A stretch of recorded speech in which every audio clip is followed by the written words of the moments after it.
여러분, 고전문법에서 가장 어렵게 출제되는 게요, 현대국어의 불규칙 활용과 연관되어 있는 의문들이 있죠. 그것이 어렵게 나오고요. 두 번째는 예전에 있었던 것들이 현대에선 사라졌는데 흔적만 남아있는 것들이 있어요. 히읗 종성체언의 흔적이라든지 어두자음군의 흔적이라든지 이런 것들을 좀 오늘 한번 다뤄줄 테니까 열심히 한번 뽀개봅시다. 자, 볼게요, 여러분. 일단 여러분, 우리가 현대국어에서 비읍, 불규칙, 활용이라는 게 있어요.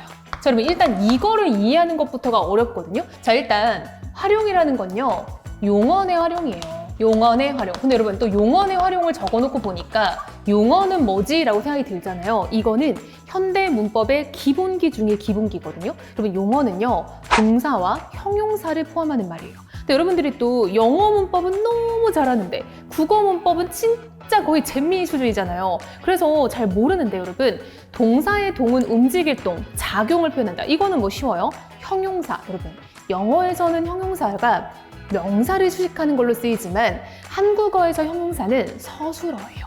성질이나 상태를 표현하는 서술어거든요. 예를 들면 꽃이 예쁘다, 꽃이 빨갛다, 이런 어떤 성질이나 상태를 표현하는 말을 형용사라고 해요. 그래서 여러분들이 거기서부터 좀 바로 잡아야 돼요. 자, 여러분, 이 용언의 활용이라는 건 뭐냐? 용언이 어간과 어미라는 걸로 쪼개져요. 여러분, 간단하게 얘기해 볼게요. 우리는 오늘 갈 길이 뭐니까요. 자, 여러분, 먹다라는, 자, 품사 뭘까요? 동사예요, 형용사예요?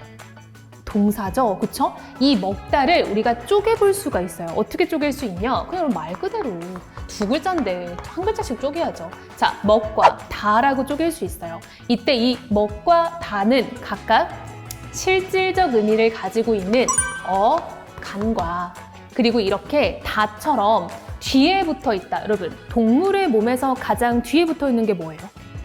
꼬리, 그치. 꼬리가 한자로 미거든요. 그래서 뒤에 붙는다라고 해서 어미라고 해요.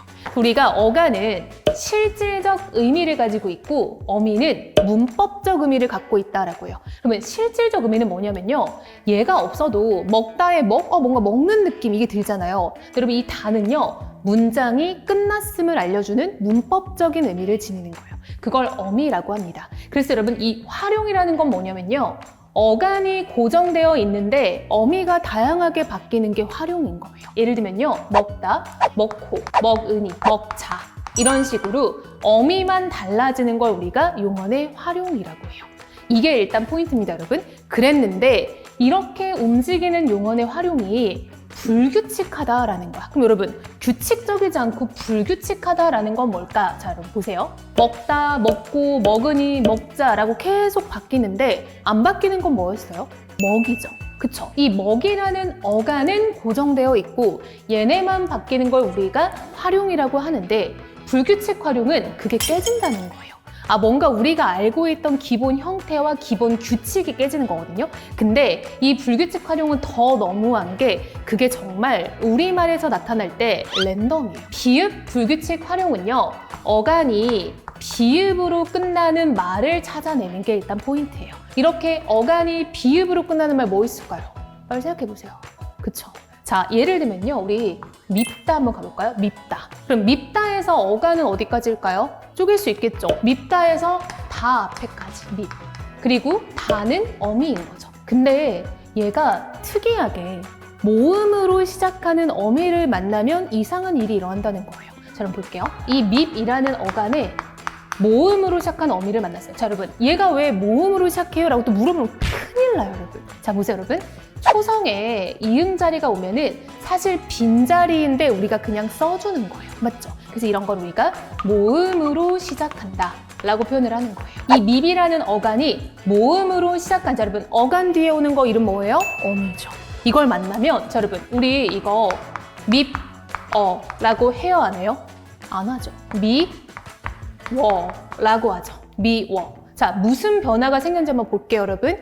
분명히 들어갈 땐 비읍이 있었는데 나올 땐 비읍이 없어졌죠. 그리고 여러분, 자, 비교해 볼게요. 여기서는 어라는 모음이 있었는데 나오니까 말고도 뭐가 있어요? 우가 생겼죠. 그럼 이거 우리가 정리해 보면은 비읍 자리에 우가 대신 왔구나 라고 할 수 있겠죠. 이게 여러분 비읍 불규칙 활용인 거예요. 자, 여러분 하나 더 가볼까요? 여러분, 우리 곱다 있죠, 곱다.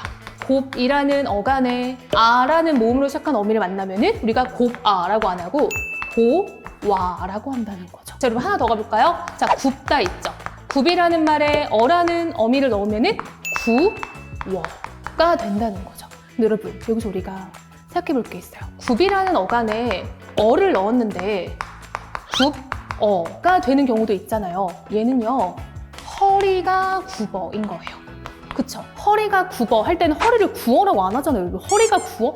허리를 어떻게 구워요, 여러분? 이때는 허리가 굽어인데, 자, 여러분 여기서 우리가 빵을 구워 할 때는 구워가 되는 거죠.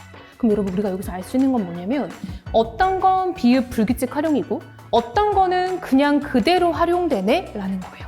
이게 여러분 우리가 문법에서 불규칙 활용은 수의적이다 라는 말 써요. 수의적이다. 수의적이다 라는 말이 또 어렵게 느껴질 수 있는데, 쉽게 생각하면 랜덤이라는 거예요.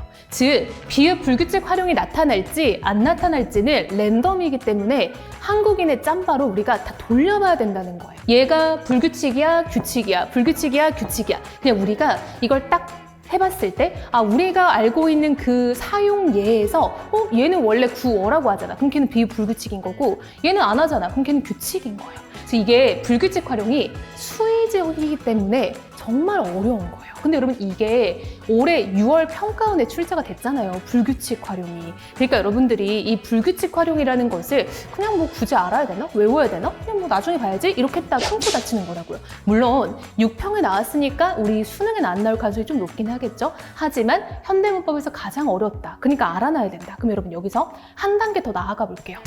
자, 보세요 여러분. 왜 어떤 건 비읍 불규칙 활용이 일어났고 어떤 거는 그냥 규칙 활용일까 라는 걸 우리가 한번 비교를 해보자는 거야. 이것의 시작점이 중세국어였다라는 거예요. 중세국어. 우리가 고전문법에서도 15세기, 16세기를 포함하고 있는 고려시대부터의 언어를 중세국어라고 해요. 중세국어. 근데 여러분 그때 당시에는 지금 안 쓰는 의문들, 지금 안 쓰는 문법 현상들이 되게 많았다는 거예요. 근데 여러분 이 비읍 불규칙이 바로 이렇게 생긴, 이상하게 생긴 의문이죠. 얘랑 연관이 있다는 거야. 그럼 얘는 뭐라 불렀냐면요, 순, 경, 비읍이라고 했었어요. 비읍은 비읍인데 입술 순, 가벼울 경, 소리 음자예요. 그러니까 얘는 비읍에 비해서 입술이 가볍게 소리나는 비읍이라는 거야. 순경은 비읍인데 얘가 사라졌어요. 근데 이게 얘랑 무슨 상관이 있냐? 자, 여러분 보세요. 중세 때 여러분 이 굽다라는 말이 중세국어 때도 있었던 거예요. 얘를 활용을 시켜보고 싶어서 어간을 이렇게 떼낸 거예요. 그리고 여기에다가 모음으로 시작한 어미를 붙이는 거예요. 근데 무슨 일이 있었냐면 중세국어 때는 이 모음으로 시작하는 어미를 더 특이하게 취급을 했던 거예요.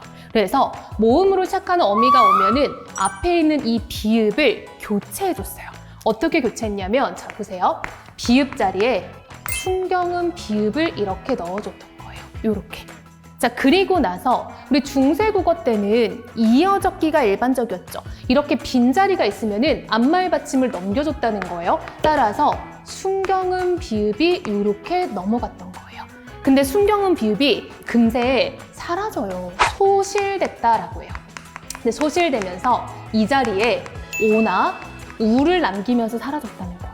그래서 이 순경음 비읍 자리에 우를 쓰고 어를 써서 이렇게 최종적으로 만들어진 거예요. 근데 여기가 이상하니까 이음을 그냥 채워준 거예요. 그래서 이게 중세국어 때 모음으로 시작하는 어미 앞에서 비읍 자리를 순경음 비읍으로 교체해주는 것부터가 비읍 불규칙 활용의 시작이라는 거예요. 그래서 이게 우리의 지금 현대국어에 남아있는 이러한 문법들이 사실은 중세국어 때 다 있었던 거다라는 겁니다. 그래서 이게 여러분 사실 고전문법에서 가장 고난도로 출제되는 것 중에 하나고 또 현대문법에서 가장 고난도로 출제되는 것 중에 하나이기 때문에 이 두 개가 합쳐있는 이 파트는 여러분들이 이해를 되게 잘해야 된다라는 거죠. 그래서 이게 순경음 비읍과 비읍 불규칙 활용의 어떤 연관성이다라는 거예요.